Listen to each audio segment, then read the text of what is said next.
The goal of this podcast is to help you break in and thrive in advertising.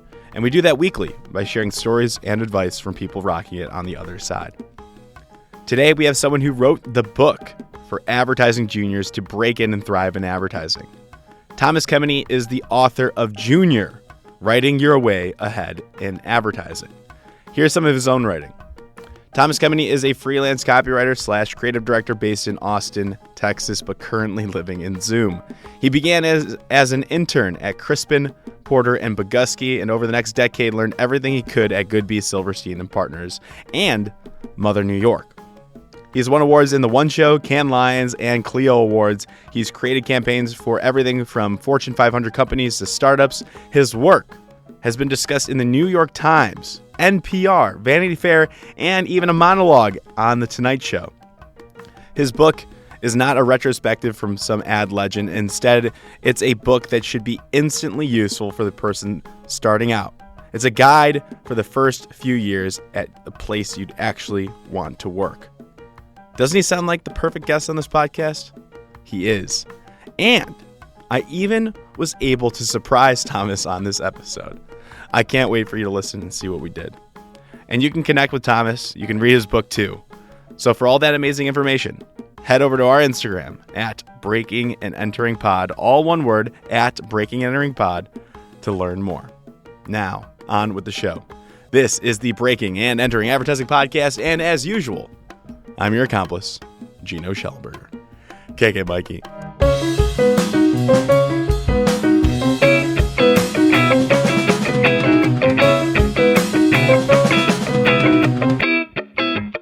All right, Thomas Kemeny, welcome to the Breaking and Entering Advertising Podcast. You're like a pro. You literally wrote the book. It's a great book. No pressure. Just start off with that. Yeah, no. Yeah, I did. I've been looking forward to this. So, Thomas, you wrote Junior, Writing Your Way Ahead in Advertising. Fantastic, beautiful book. I just read it, and it's fantastic. So we're going to talk about that. We're going to talk about your experience, your break-in, your advice, about the book. Where do you want to start? It's all great. You're the host. Tell me where to go. All right. Let's talk about you and what you're doing today. Just high level, how's life? Where are you at? Life's good. I'm living in Austin, Texas.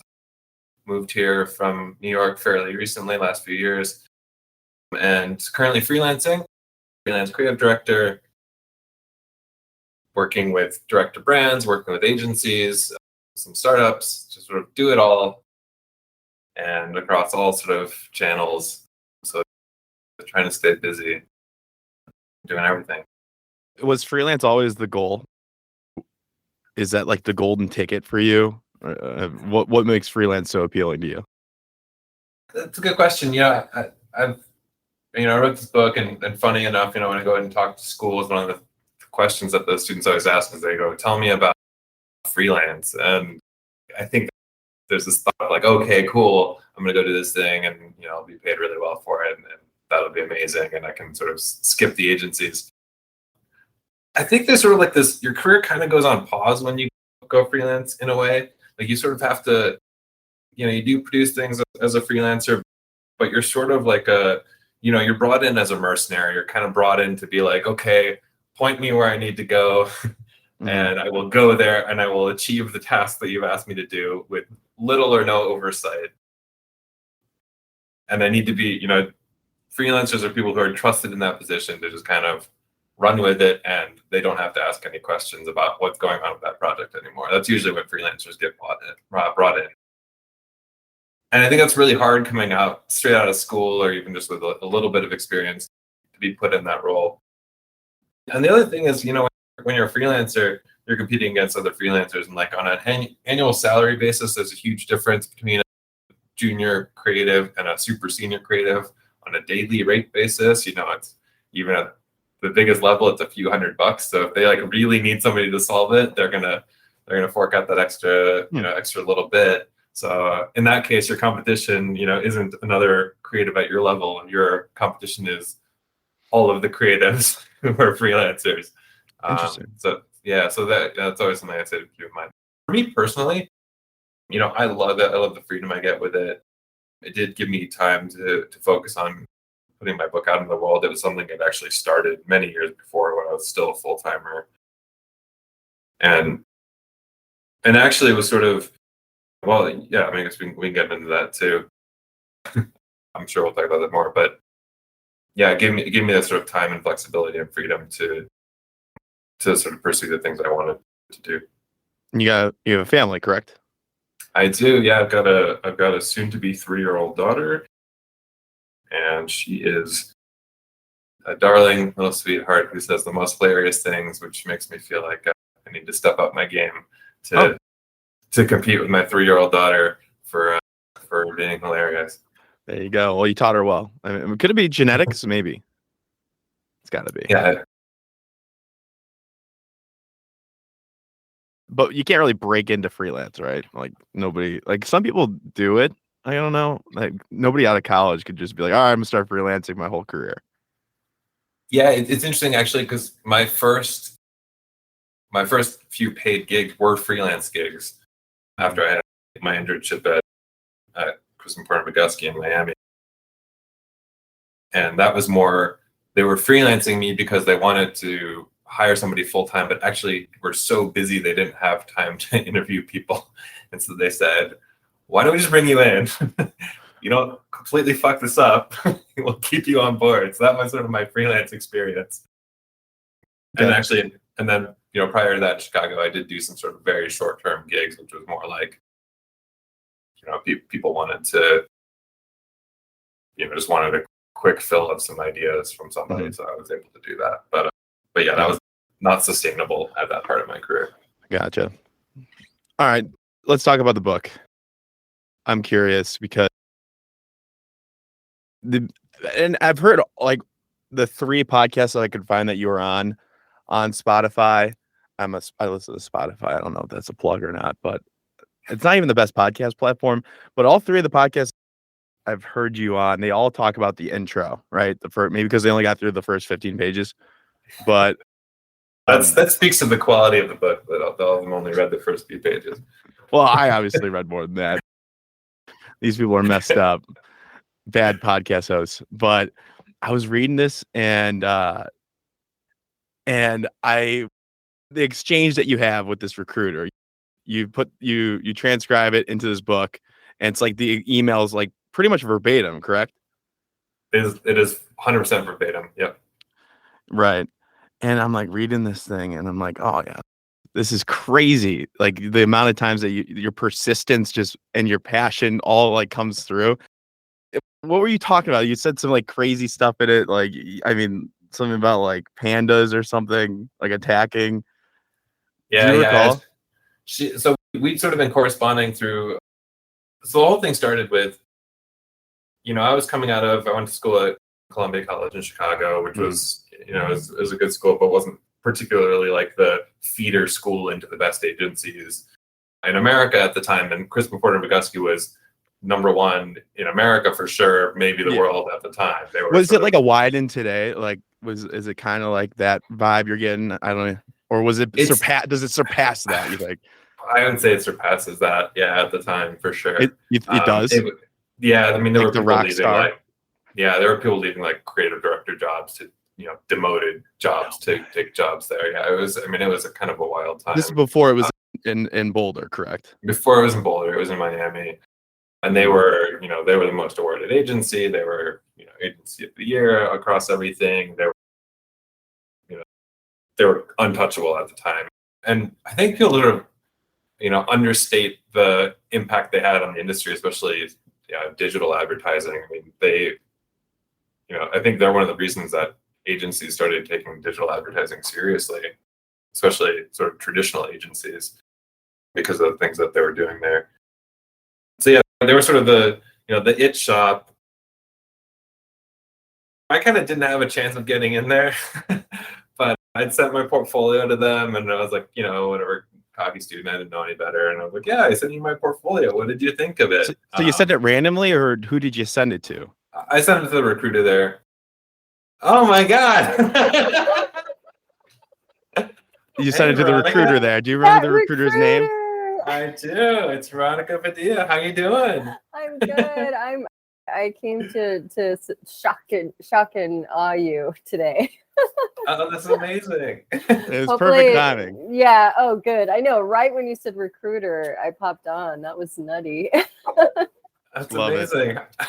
Sorry, that's my dog. And How are you doing? This was a Oh, surprise great. I was planning the whole time. Oh, this is great. This is wonderful. Well, yeah, I'm curious of how those crazy letters I sent were received from your end. Honestly, it was so there were so many. You had a lot of words in there, and I know I read a few of them, but I could tell. I just reread everything right before this conversation, and you could clearly tell that I didn't read every single word that you wrote by the back and forth. And I do vaguely recall laughing about the letters to my coworker and like really telling Alex, I was like, he really wants it. Like, can we give it to him? And like, I remember having to do that back and forth for a while until it finally, he was like, he can have an internship, but he can't have a job yet. And that's why I wrote that specifically in that last letter, even though we know that's what you wanted to begin with, was the internship, Yeah, which led to a job. Yeah, that's great. Love it. So yeah, it was funny. It was like, oh my gosh. So did you miss the first couple, and it was just the persistence like of Thomas's letters that kept going in, or did the first one catch your eye, or was this too long ago? You don't remember? Absolutely, the persistence pays off. Like that was such a huge thing back in the day. We got so many books and so many requests and so many people like knocking on our door for so many things. It was just a, whirlwind. And so if you didn't know somebody that was going to kind of help you out, persistence was the next best thing, and that's like a huge life lesson, because like it's always like, oh, it's who you know. It's like, well, not everybody knows somebody, so persistence is a huge one. And you ended up going to Alex Bogusky saying this guy should get an internship for sure. Yeah, because that was my job. Like I would get the books in, I had to scan them, and like if he was hiring, like he would say, hey, I need to see books. And so I gather a pile of books, and then when it was internship season, same thing. It was like, all right, here's what we have in front of us. What do you think? And so, but internships back then, I don't think they were paid, were they? It was like free. It was like, all right. Yeah, it was grunty. It was like total, like you had to do all kinds of stuff, right? Well, Thomas, how old were you? Like, were you out of college, or were you? Yeah, I was out of college. I was 21. Yeah. Moved to Miami from Chicago, didn't know anyone. I had, the first few days I stayed in a very weird house with a very weird old man who was slightly terrifying, to the point that I actually had to move out of that terrifying situation. Yeah. And then, I had to walk, I walked to work because I couldn't afford like a cab or anything. So, just walk there. And it was very long hours every day. It was, you can't leave until everyone else has left, was the rule at the time. It was unspoken. Yeah. Unspoken rule and pressure that if okay, I can't be the one that's leaving first, but it wasn't mandated at all. It was just unspoken. Like, I'm not going to be that person. I'm going to stay the longest. Everyone kind of just. I kind of like that, but it's not healthy for sure. Not healthy. I remember I stayed up. It was a 24-hour period, and I had to pass things out to like the creatives. I'm passing things out, and then someone like a zombie lifts up, and they were sleeping under their desk, and they kind of just rose, and it scared me almost to death. I might have had a heart attack. Like, yeah, and we were like, yeah, it was not humane. I'm against it. Yes, the times have changed for sure. But going back to this initial exchange, like, Thomas, you sent a series of letters, so people who haven't read the book, like, go and get the book and read this, because it's the first paragraph. It's the first chapter, really, after the foreword. So, and it was multiple letters. They're clever. They're funny. but your persistence, you're saying, we literally have the person on the other side here, because Veronica works at Havas Chicago. She runs our graphic design. She's the head of design here.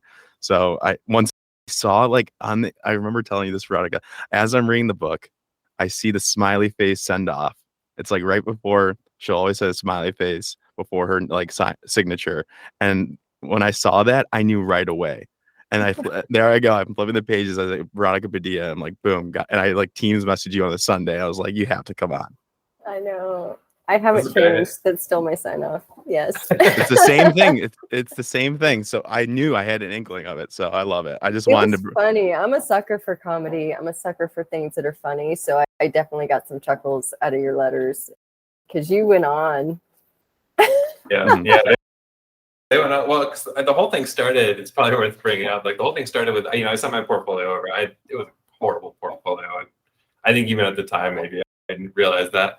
But I called up and said like, "Hey, I've sent you my portfolio. Have you seen it?" And you're like, "Yeah, it's on my desk somewhere, whatever." And you're like, "Write a letter about why you want to work here." And it was like, you were very polite about it, but it was definitely like a go fuck yourself type of thing. And I was like, I'm going to do this. I'm going to write the letter of why I should work there.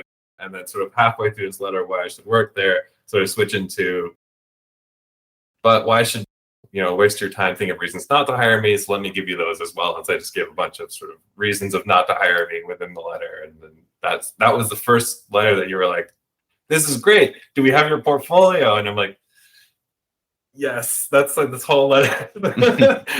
You may not remember when you told me to fuck off, but this is what that letter's for. And then it just kind of, I didn't have anything to lose. I just kept, sending follow-up letters, and maybe like every other letter, I'd hear back, and you'd be like, "This is funny." And it's interesting to know that on the back end, you were like, "Alex, this fucking dude." That was my job. I had to like push for people. I had a couple other people very persistent. I was like, "We got to give this guy a chance, or this girl. Like they really want it." What if their book sucks though, or like it's really bad? If it's really bad, he might meet you just out of curiosity, or at the time he would play along, and people were creative in how they came up. Like that was like a huge thing because we were very non-traditional, and like that was our whole thing, was all about disruption and not doing things the normal way. So if your book really sucked, I don't know, there would be a misalignment typically. If you're that creative in your way of trying to get in, but your book sucked, you might just revisit your book. I don't know. I feel like your work had to be top notch because we got a lot of great stuff. Yeah. Which is why the internship, I feel like you get a little break. You got a little break. Yeah. Cool. But writer books are harder to look at because they're usually not designed. Yeah, and I think that was the thing too, is I didn't have a ton of design resources available to me, and I didn't want to be a designer or art director. That wasn't where my strengths lied. So I was writing letters actually was a great showcase of like, here, I'm the product, this is how I'm selling myself. Like it was very, as sort of silly as it was, like, hey, this is proof of doing the thing that you want me to do. Yeah. That's right. Love it. Which is easier, I guess, in some ways than designers who just have to actually design stuff. Right. Well, Veronica, thank you so much for coming on. I love that little teaser, little intro here. And now we're going to get back to Thomas's advice. Amazing. It was really helpful. And I thought it was really cool to have you come full circle here. Yeah. Thanks for having me. Best of luck. And thank you for making a whole book. Yeah. Thanks for coming on. It's so good to see you. I know. Likewise. Oh, so fun. Okay. Bye, guys. Right, thank you. Bye. Fun stuff. Oh, that's great. Yeah. Did you not see that coming though? I don't know. Not see that. Did not see that coming. Yeah, I'd forgotten that she was there. That's right. Yeah. Good. I'm glad. So yeah, I immediately asked her to come on. I was like, yeah, we're gonna surprise them. So, but back to the book.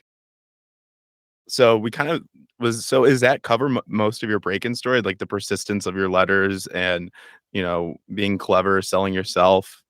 And was Veronica like that internship pretty crucial for you? Yeah, I mean that pretty much that that internship, I knew that it would be hard work.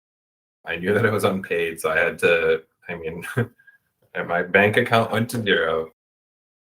So I knew, what it was going to cost me, I guess, in that way, but I also knew like what I would get out of it. And it was, best place in the world to be at the time. So that's where I wanted to be.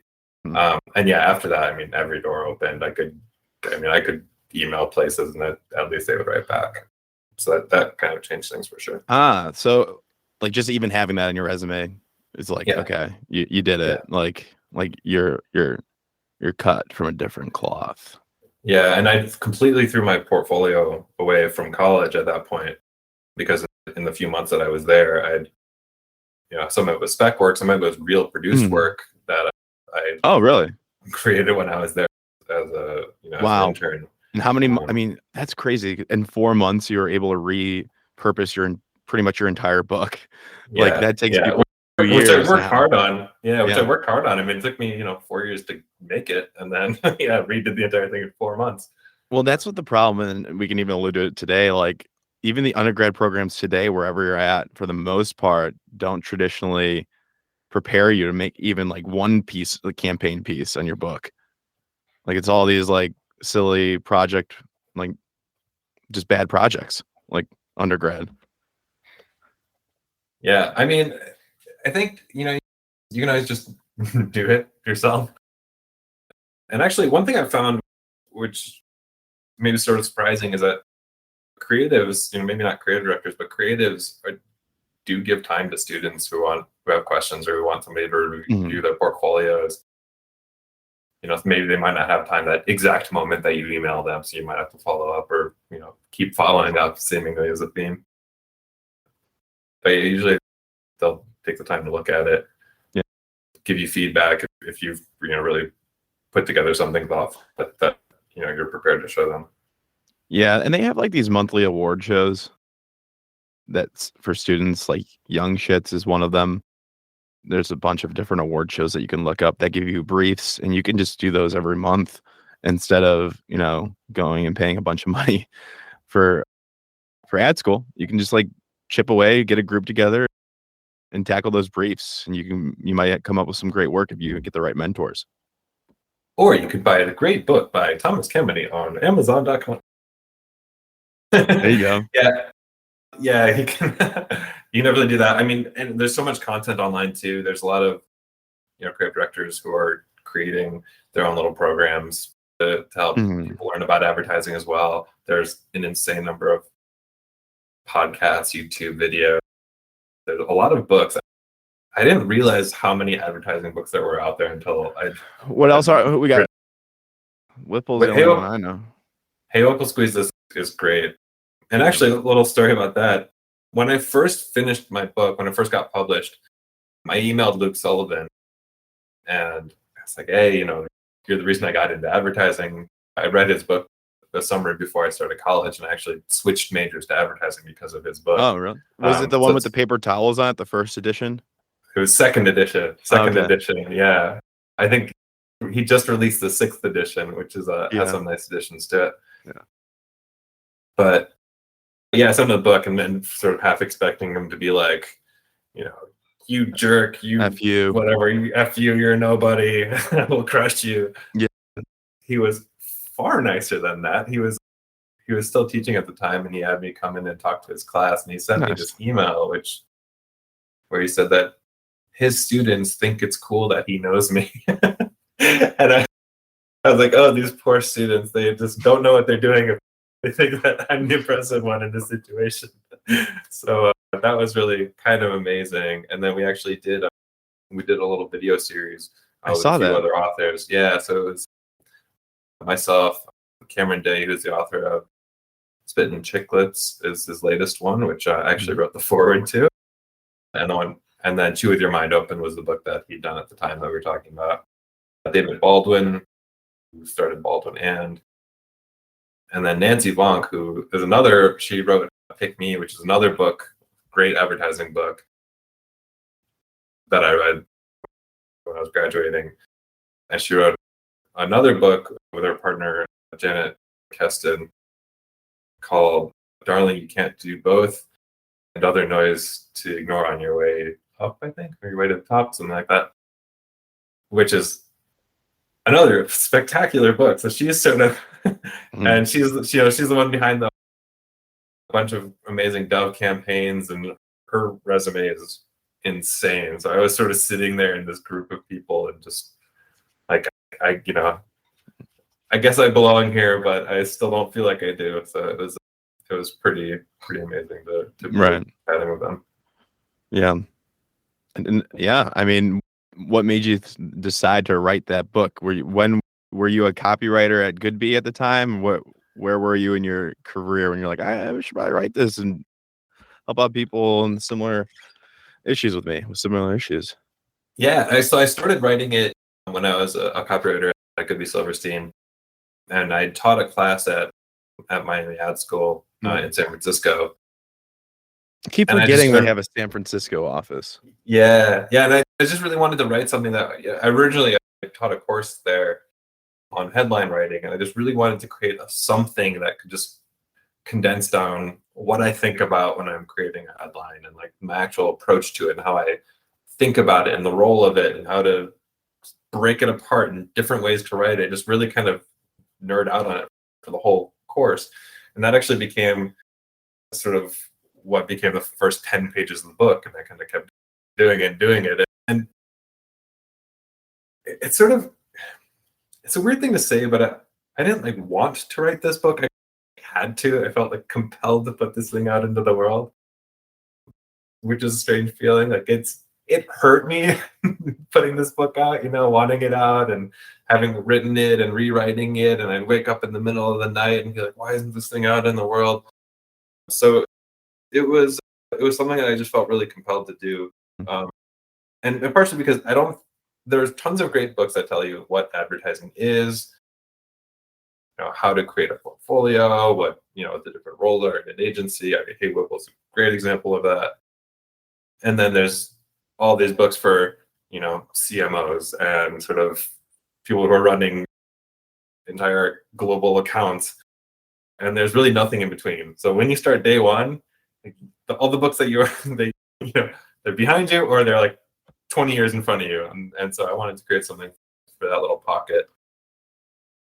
And one thing that I've had people say is they get mad at me for calling it junior, because they say that, oh, I feel like I learned something from this, or like senior creatives could learn something from this, or creative directors could learn something from this. A lot of like ECDs and CCOs are telling me like how much they like this book, and so yeah, I just sort of completely screwed myself by pigeonholing who the audience is and just alienating entire customer bases, which is really my goal with the name of the book. There you go. No, that's in this podcast too. Like we get people, like our demographic is like we get like 30 to 35-year-olds that are listening. That's not breaking in for the most part. So I feel you on that. It can be beneficial to everybody. I also think there's like a type of person who wants to keep learning, and there's something to the name that's a little bit of like has a filtering effect of somebody who feels like they already know everything is not going to pick up this book. Right. And I kind of like that about it. And I'm still learning. I'm still very much in it day to day. I'm still doing the job. I still listen to podcasts about advertising from people, not just people who are senior to me, but people who are sort of younger than me too, and hearing what they have to say. So yeah, I think I'm not done learning yet. I still like to keep that junior spirit alive all these many years later. Heck yeah. Amazing. You talk about, or I think it was Jeff Goodbee that talks about your bus station got milk activation where you made you tell. Yeah, so we had this silly idea with my partner at the time, Byron Del Rosario, and we were just chatting about got milk, and I don't remember how we got onto it, but we started talking about cookie scent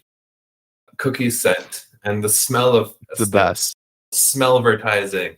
And we said, what if we made an entire bus shelter, smelled like chocolate chip cookies, and then all you saw was the Got Milk logo. And that was the whole thing. We had no messaging, no like, don't you now because you smell the cookies want to go. You're just like, that is the message. That's the entire message is the smell, and then just the Got Milk logo.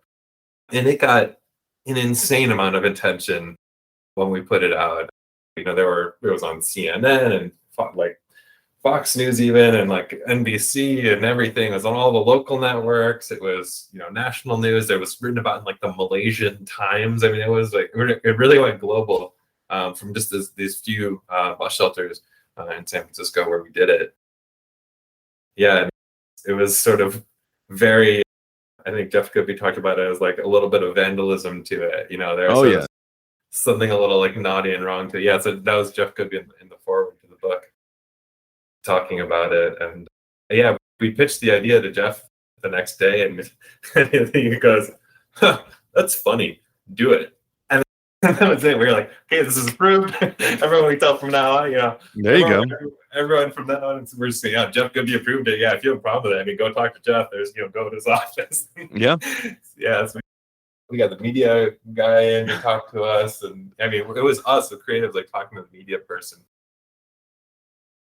And it was really funny because the media guy, this is such a great quote. You know, we're talking about like, oh, like whatever permissions or whatever we need to get it done. And the best quote, he goes, yeah, I don't want to sound too cowboy, but I think we should just do it. Just to this day, one of my favorite quotes. That's awesome. And another story you in the book, it was like, or it was on the podcast, a podcast you were on already. Didn't you like go into Rich Silverstein's office, and didn't he just show you like a layout and he's like, all right, write a headline for this? Yeah, so we were in the middle of a pitch, and I got into the office early. I lived close by, so I got in early a lot. And I was sitting there, and there was nobody else in the office except for myself and Rich Silverstein had just biked in. And he was walking around. He was holding his layout. And he was kind of like looking around for like who to give this to. And I was the only one there. And he goes, "Hey, you're a copywriter, right?" And I'm like, "Yep." Do a line for this. He just kind of like hands me this, tells me what the visual is. He'd drawn it, you know, would draw his comp. And then, you know, 30 minutes later, everyone else comes into the office. His assistant comes in the office and we get a message from the assistant. It's like, okay, yeah, Rich is ready to see you. Like 30 minutes at this point. But it's like, Rich is giving me this assignment. You know, I'm not going to mess it up. And I go in there and I show him just a ton of lines. You know, I'm calling on my favorites and say, yeah, I really like this one. He's like, oh, yeah, that one's good. That one's good. And he kind of like writes it on there. And he goes, it's too long. Think of a shorter one. And he just sort of starts like mindlessly kind of tapping his marker on the table while he's just sort of looking at the page. And that's when I realized that he wants me to write a new one right there on the spot. Did you get it out? Yeah, I did get it out. I don't remember what the line was, but yeah, I wrote something on the fly. And yeah, I mean, I talk about it in the book about how, you know, it's one thing when you're a student, you have a semester to get to a good ad. It's different when you're in advertising and Rich Silverstein's tapping his marker waiting for you to write a line on the spot. That's super hard for people. Like, I've seen in my agency, like, I will ask people, like, can you help me out with this small task? And it takes people such a long time. You have to anticipate it. It seems like with interns or younger people that just started, like, it takes some people some time. It should. I mean, that was a sort of special situation. And, you know, I mean, I love Rich, so I was happy to do it. But, you know, most of the time it's, okay, let's get a proper timeline. Yeah. It kind of goes to like, I could come up with some clever words that sound nice to put on there probably pretty quickly. But I like to think about words and copywriting as like it's problem solving. It's not just nice words that sound good together. It's, okay, you have a problem. How can I use words to solve that problem? How can I use words to express a lot of meaning, specific meanings, multiple meanings that you want to convey to people in as small of a time as possible, as sharp of a time as as sharply as possible, in a way that's interesting and that they'll want to read. And you know, when you put the task together and you explain it like that, I think people start understanding why it takes time. Because yeah, I can come up with a word that rhymes with your brand name pretty quickly. But Yeah. if I actually want to use it as a tool for problem solving, Yeah, that takes some time. I love it. Without giving away like much of the book, like any big pieces of advice that you want to get out to the audience? Obviously, we've had a lot of great lessons, and just as we're going through your past here, we've learned quite a bit. But anything that you want to get out to our audience here on how they can break in today? I mean, I think a lot of it's the same. It's sort of an interesting time where a lot of people are still remote, and they'll probably start to go away or partially go away. But the world is available to you right now, so I think it's a great time to reach out to people because everyone's used to this type of situation where they're talking to somebody who they can't maybe grab a coffee with, but they can send an email to or hop on a Zoom with.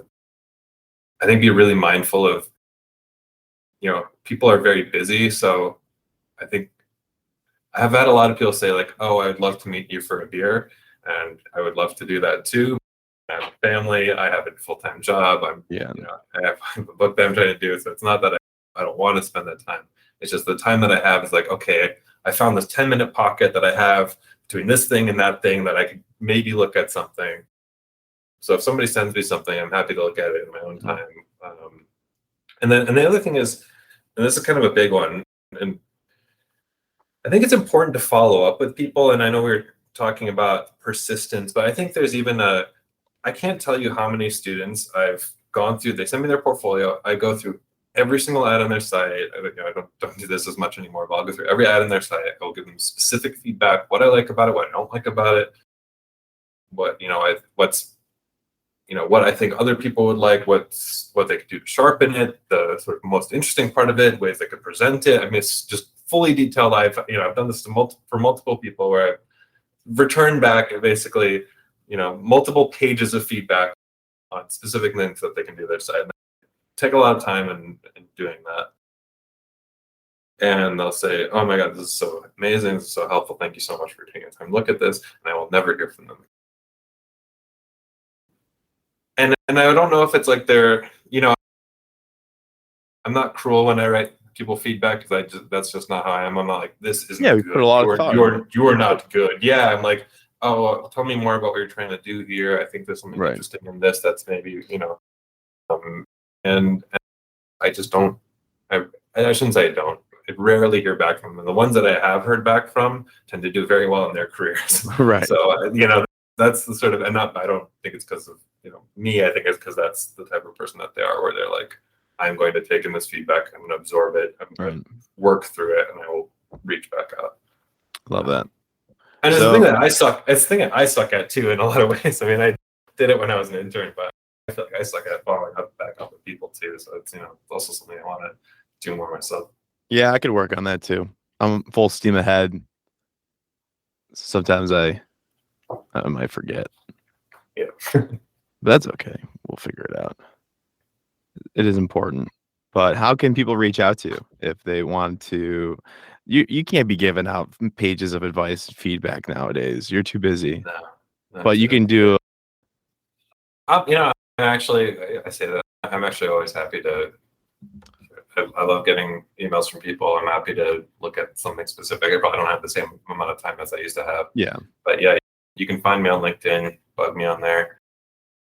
I'm on Twitter if you want to see me post something every few months. I'm on Instagram. You're doing great stuff, Thomas. Your book is amazing. Once again, it's called Junior, Writing Your Way Ahead in Advertising. I wish you best of luck as you freelance and whatever else is in your career. Thank you so much for listening to this entire episode of the Breaking and Entering Advertising podcast. If you like what you heard, it would mean a lot to us and help us grow and get better guests and better break-ins if you can go to Apple Podcasts and leave us 5 stars and a small review if you have the time. Be sure to connect with our guests if you like what they said by going to our Instagram at Breaking and Entering Pod. That's all one word, Breaking and Entering Pod on Instagram. We have links to their portfolios and their LinkedIn, and they want to connect, so do that. And thank yous. Thank you to Mikey Malarkey, our audio engineer, and Buchan Zhang, our creative director. Can't do it without you two, and a team from the University of Illinois. It's a student team from the agency called AdBuzz. They're a PR agency, and it's been a pleasure working with them. Thank you all so much, and we will see you next week with another amazing guest.